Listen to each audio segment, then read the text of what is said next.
Have you ever met someone who acts like they're stuck in high school, even though they're way past that stage in life? Someone who throws tantrums, plays mind games, refuses to take responsibility, or constantly seeks attention. We all know at least one person like that, and dealing with them can be draining.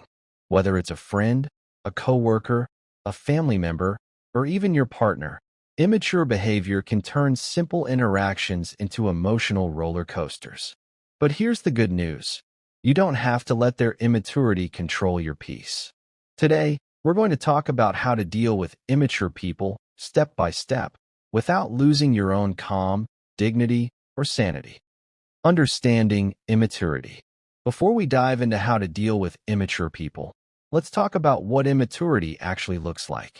Because if you can identify the patterns, you'll know exactly how to respond.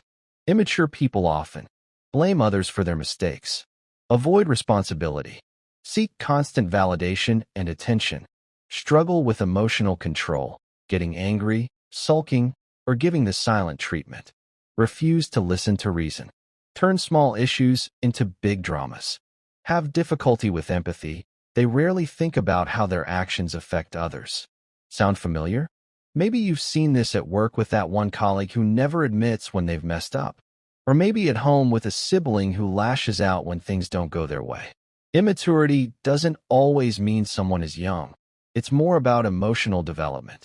You can meet a 40-year-old who behaves like a teenager, and you can also meet a teenager who handles things better than most adults. Recognizing this is important because it helps you separate their behavior from your worth. When they act out, it's about their level of maturity, not about you. Step 1. Don't take the bait. Immature people thrive on reactions. They want you to get upset, argue back, or bend to their drama. The best first step is no. Step 2. Set boundaries clearly. One of the most powerful tools when dealing with immaturity is setting boundaries. Boundaries are like invisible lines that show what you're willing to accept and what you're not. Immature people often cross boundaries without even thinking. They might interrupt you, insult you, or take advantage of your kindness. That's why you need to be very clear about where the line is. For example, if you have a coworker who constantly makes passive-aggressive jokes at your expense, you could calmly say, "I don't appreciate those kinds of comments. Please don't make them again." It's not about starting a fight. It's about calmly showing them what's acceptable. Boundaries protect your peace, and over time, they teach people how to treat you. Step 3. Stay empathetic but detached. Here's something important. Immaturity often comes from insecurity, fear, or a lack of growth. Sometimes people don't know better. Other times, they refuse to grow. Either way, you can acknowledge their feelings without getting trapped in them.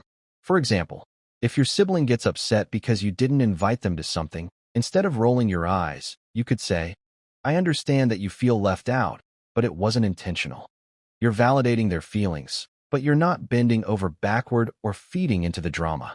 This balance, empathy without attachment, helps you stay kind without being pulled into the chaos. Step 4. Don't expect them to change overnight. Here's the reality. You cannot force maturity onto someone.